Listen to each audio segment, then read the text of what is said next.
సుమన్ టీవీలో మీ business promotions కోసం ఈ కింది నెంబర్ను సంప్రదించగలరు.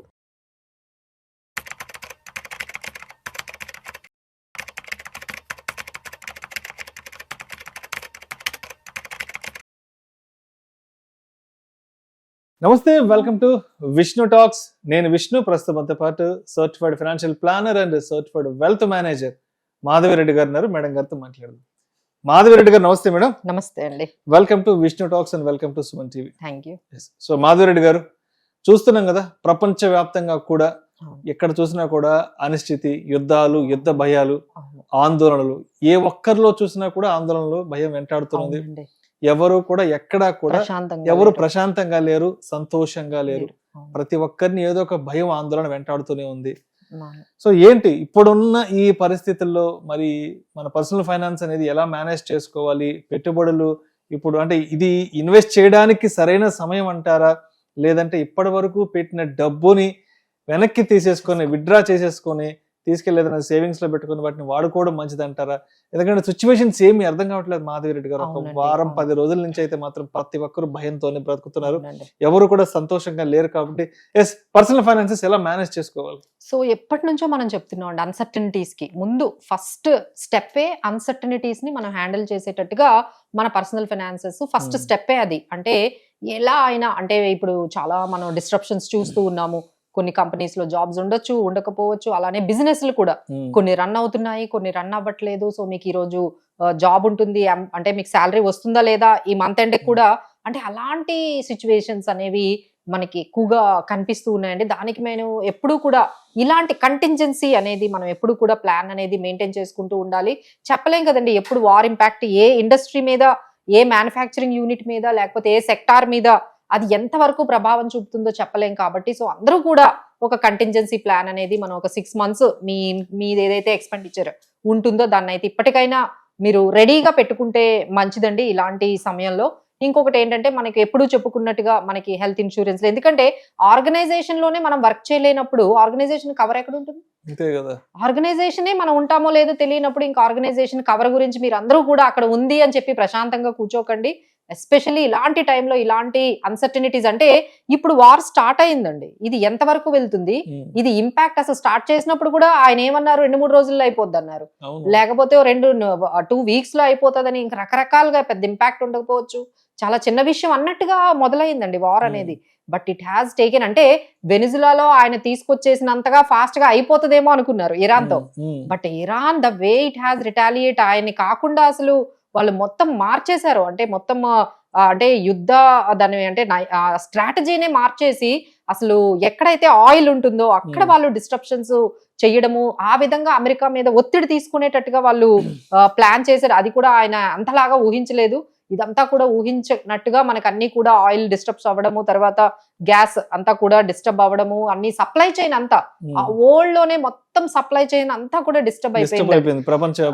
ఇదేదో వరల్డ్ వారికి తక్కువగా లాగా లేకుండా ఉంది, అసలు మొత్తం వరల్డ్ అంతా కూడా ఇంపాక్ట్ అయింది. ఏదో ఒక రకంగా సప్లై చైన్ ఉండదు. ఇలాంటి టైంలో మనము చాలా మంది ఏమనుకుంటున్నారు, మార్కెట్స్ చాలా వరకు కరెక్ట్ అయ్యి దాదాపుగా 10% వరకు నిఫ్టీ కరెక్ట్ అయింది. చాలా మంది అడుగుతున్నారు, మేడం కొంచెం యాడ్ చేయొచ్చా, ఇలాంటి టైంలో కొంచెం ఇన్వెస్ట్ చేసుకోవచ్చా అంటే, ముందు మేము చెప్పేది ఏంటంటే, ముందు మనం చెప్పినట్టుగా ఈ కంటింజెన్సీ ప్లాన్, ఆ తర్వాత మీకు హెల్త్ ఇన్సూరెన్స్ ప్లాన్ కానీ కరెక్ట్ గా ఉంటే డెఫినెట్లీ అండి ఎవరి దగ్గరైనా కొంచెం లంసం ఉన్నట్లయితే దేర్ ఆర్ 2 ways. అంటే ఎందుకు ఇప్పుడు ఈ టైంలో మనము ఇన్వెస్ట్ చేసుకోవాలి అనడానికి మన దగ్గర 3 points ఉన్నాయండి. ఫస్ట్ పాయింట్ ఏంటంటే వాల్యుయేషన్స్ చాలా అట్రాక్టివ్ గా ఉన్నాయి. అంటే పెద్ద పెద్ద కంపెనీలే మనం అంటే బ్లూ చిప్ కంపెనీసే దాదాపుగా చాలా వరకు కరెక్ట్ అయ్యాయి, కానీ వాటి ఎర్నింగ్స్ అనేవి బాగా ఉన్నాయి. సో ఈపీఎస్ బాగుంది, కానీ వాటి వాల్యుయేషన్స్ పిఈ అనేది కొంచెం తగ్గింది. సో ఈ టైంలో ఏమైనా కొంచెం యాడ్ చేసుకోవాలి అనుకుంటే ఇలాంటి పెద్ద కంపెనీలో లైక్ రిలయన్స్, ఇలాంటి పెద్ద పెద్ద కంపెనీల్లో మనం ఏదైనా ఆపర్చునిటీ ఉంటే మనము ఇన్వెస్ట్ చేసుకోవచ్చు. ఇంకోటి ఏంటంటే ఈ వార్ అంతా ఎప్పుడైతే ఆగిపోతుందో అప్పుడు మళ్ళీ మార్కెట్స్ కొంచెం రీబౌండ్ అయ్యే ఛాన్సెస్ అనేవి మనకు కనిపిస్తుంటాయి. బట్ ఎంత టైం పడుతుందో తెలియదండి. సో అలాంటప్పుడు కూడా మనం ఏమైనా, బట్ ఏంటంటే ఈ ఇన్వెస్ట్ చేసేటప్పుడు ఎవరైనా సరే ఒక 3 నుంచి 5 years మినిమం మేము ఉండగలము అన్న వాళ్ళే రండి. కానీ ఇక్కడ చాలా మిస్టేక్స్ జరిగేది ఏంటంటే, ఏం చేస్తారంటే ఒక లోన్స్ తీసుకొని వచ్చి, పర్సనల్ లోన్ తీసుకొని వచ్చి, లేకపోతే గోల్డ్ మీద లోన్ తీసుకొచ్చి, అసలు మ్యూచువల్ ఫండ్స్ మీదే లోన్ తీసుకొని వచ్చి మళ్ళీ మ్యూచువల్ ఫండ్స్ కొనే వాళ్ళు కూడా ఉన్నారు. ఇలాంటి మిస్టేక్స్ అయితే మీరు చేయకండి. లోన్లు తీసుకొచ్చి పర్సనల్ లోన్స్, ఎందుకంటే ప్రతి దాని మీద మీకు ఇంట్రెస్ట్ బట్టి 10% నుంచి 12% వరకు మీకు ఇంట్రెస్ట్లు ఉంటాయి. బట్ ఇక్కడ ఈ పరిస్థితుల్లో అంత రిటర్న్స్ వచ్చేటట్టుగా మనకు కనిపించట్లేదు. సో ఎవ్వరు కూడా ఇలాంటి మిస్టేక్స్ చేయకండి. మీ దగ్గర లివరేజ్ తీసుకొని అప్పులు తీసుకొని మీరు ఇన్వెస్ట్మెంట్లు అయితే చేయకండి. గోల్డ్ పడింది కొందాము, సిల్వర్ పడింది కొందాము, లేకపోతే స్టాక్ మార్కెట్ పడింది కొందాము, మనం అప్పులు తెచ్చుకుందాము, అక్కడ 8% ఇక్కడ ఏదో 15% వచ్చేస్తాయని ముందుగానే ఊహించి ఈ 4-5% మనము గెయిన్స్ తీసుకొద్దాము అని ఇలాంటి ఉద్దేశం అయితే మాత్రం మీరు పెట్టుకోకండి. ఎందుకంటే ఎంత రిటర్న్స్ వస్తాయి అనేది, దానికి ఎంత టైం పడుతుంది అనేది మనం ఇప్పుడే ఇలాంటి అనిశ్చిత పరిస్థితుల్లో చెప్పలేము. సో అప్పులు తెచ్చి అయితే పెట్టకండి. బట్ మీ దగ్గర ఏదైనా సర్ప్లస్ అమౌంట్ ఉంటే మాత్రం ముందు మీరు ఒక లిక్విడిటీని మెయింటైన్ చేసుకోండి. ఆ తర్వాత ఇంకా ఏమైనా సర్ప్లస్ అమౌంట్ ఉంటే then you can invest in that. తర్వాత ఏంటంటే మార్కెట్ ఒక 2 years నుంచి పెర్ఫార్మెన్స్ లేదు. మార్కెట్ లో ఏంటంటే ఆల్మోస్ట్ ఒక 1.5 year అంటే 18 months నుంచి అసలు మార్కెట్స్ అక్కడే ఉన్నాయి 2 years నుంచి. సో ఒక్కసారిగా మార్కెట్ లో కొంచెం రీబౌండ్ అయ్యే ఎందుకంటే ఎప్పుడు కూడా మనం ఇదంతా అంటే ఎలా చెప్తున్నాం అంటే హిస్టరీ చెప్తుందండి. హిస్టరీ ఎప్పుడు ఏం చెప్తుందంటే ఎన్నిసార్లు వార్ జరిగినా విత్ ఇన్ 1 year లో మళ్ళీ కూడా మార్కెట్స్ రీబౌండ్ అవుతాయని చెప్పి హిస్టరీ చెప్తుంది. అలానే ఎప్పుడైతే ఒక 2-3 years స్టాక్ మార్కెట్ లో రిటర్న్స్ లేవో నెక్స్ట్ ఇయర్స్ కొంచెం రిటర్న్స్ అనేవి కొంచెం మార్కెట్స్ అనేవి రీబౌండ్ అవ్వచ్చు అనే విధంగా మనకి ఈ హిస్టరీ చెప్తుంది. కాబట్టి ఎవరైనా సర్ప్లస్ అమౌంట్ ఉంది అనుకుంటే, but again there is lot of options. Mutual funds లో పెట్టాలా, స్టాక్స్ లో పెట్టాలా, డైరెక్ట్ గా పిఎంఎస్ లో పెట్టాలా, ఇప్పుడు SIF ఉంది, ఈ తర్వాత గోల్డ్ ETFs ఉన్నాయి, చాలా బాండ్స్ కూడా ఉన్నాయి. సో ఎక్కడ పెట్టాలి అనేది మళ్ళీ చాలా బిగ్గెస్ట్ క్వశ్చన్ అండి. సో దీనికి ఏంటంటే మళ్ళీ మీరు ఎక్స్పెరిమెంట్స్ చేయొచ్చు. ఎందుకంటే ఇప్పుడున్న పరిస్థితుల్లో అండి మీరు పోర్ట్ఫోలియోనే మేనేజ్, ఎందుకంటే ఈ మధ్య రీసెంట్ గా ఒక క్లయింట్ ఫోన్ చేశారండి, వాళ్ళకి చాలా ఎక్స్పీరియన్స్ ఉంది. వాళ్ళకు ఒక 70 lakhs వరకు వాళ్ళే మేనేజ్ చేసేసుకుంటున్నారు. 70 lakhs వాళ్ళ డిమాట్ అకౌంట్ లోనే ఇన్వెస్ట్ చేసుకొని మేనేజ్ చేస్తున్నారు. బట్ వాళ్ళకున్న ఈ వర్క్ ప్రెషర్, ఇప్పుడు సిచ్యువేషన్స్ చూసారు కదండి ఎట్లా ఉందో. ఎవరు బిజినెస్లు కరెక్ట్ గా లేవు, ఎవరి జాబ్స్ పర్ఫెక్ట్ గా లేవు, అందరూ ఒక టెన్షన్ లో ఉన్నారు. ఈ టైంలో ఈ వాలటిలిటీలో ఈ డిమాట్ అకౌంట్ లో ఉన్న స్టాక్స్ చూసుకోవడం అంత ఈజీ అండి. ప్రతిరోజు స్టాక్ మార్కెట్ లో చాలా వాలటిలిటీ వస్తుంది. ఒక రోజు పడుతుంది, ఒక రోజు పెరుగుతుంది, ఒక స్టాక్ ఒక సెక్టార్ పెరుగుతుంది, ఒక సెక్టార్ తగ్గుతుంది. సో ఇంతలాగా వాళ్లే ఫోన్ చేసి అంటున్నారు, మేడం మా వల్ల కాదండి, ఇంకా మేమైతే మెయింటైన్ చేయలేకపోతున్నాం, మానిటర్ చేసుకోలేకపోతున్నాము, మా ఆఫీస్ లో ఉండే వర్క్ అనేది అంత టెన్షన్స్ అయ్యి మా పోర్ట్ఫోలియోలో రోజు ఏ స్టాక్ పడుతుందో ఏ స్టాక్ ఎందుకంటే పోర్ట్ఫోలియో ఎప్పుడైతే మీకు 20-30 lakhs అయిపోయిందో, లేకపోతే 50 lakhs అయిందో, ప్రతి చిన్న మిస్టేక్ మీకు లక్షల్లో కనిపిస్తుంది లాస్ అనేది.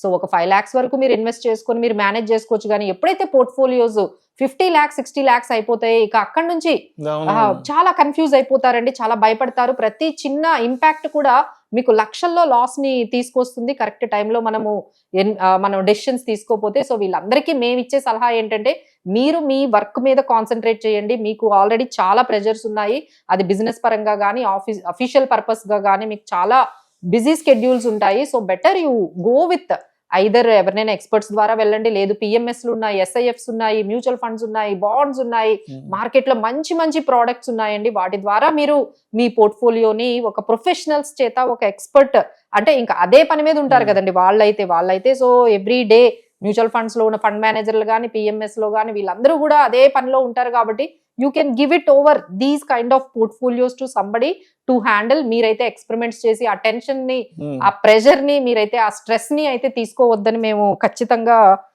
చెప్పగలుగుతున్నాం అండి. సో మాధవి రెడ్డి గారు, మరి అంటే ఇప్పుడున్న సిచ్యువేషన్స్ లో మరి అంటే ఇన్వెస్ట్మెంట్స్ పరంగా మనం what to buy, what not to buy అంటే ఏం చెప్తారు? సో ఇక్కడ మళ్ళీ మనకి కొంతమంది ఉంటారండి, అంటే చెప్పాం కదా, మనం డైరెక్ట్ గా ఇన్వెస్ట్ చేయలేని వాళ్ళు అయితే మ్యూచువల్ ఫండ్స్ లోకి వెళ్ళిపోతే ఈజీగా వాళ్ళు మ్యూచువల్ ఫండ్స్ లో మళ్ళీ నెక్స్ట్ క్వశ్చన్ అరైజ్ అవుతుంది, మేడం మ్యూచువల్ ఫండ్స్ లో ఏ స్కీమ్స్? ఇప్పుడు ఎక్కువగా మల్టీ క్యాప్స్ కి కానీ, ఫ్లెక్సీ క్యాప్స్ కానీ, మల్టీ అసెట్ ఫండ్స్, తర్వాత లార్జ్ క్యాప్ ఫండ్స్, వీటి మీదే కొంచెం కాన్సన్ట్రేషన్ అనేది బాగా పెరిగిందండి. But again that will be changing from client to client, change అవుతూ ఉంటుంది. సో మీకు తగ్గట్టుగా ఆ పోర్ట్ఫోలియోని మనము డిజైన్ చేసుకోవాలి. స్కీమ్ ని సెలెక్ట్ చేసుకోవడం దగ్గర నుంచి ఏఎంసీని సెలెక్ట్ చేసుకునే వరకు చాలా జాగ్రత్తలు వహించాలి. అలానే మనకి SIF అనేది కొత్తగా వచ్చిందండి.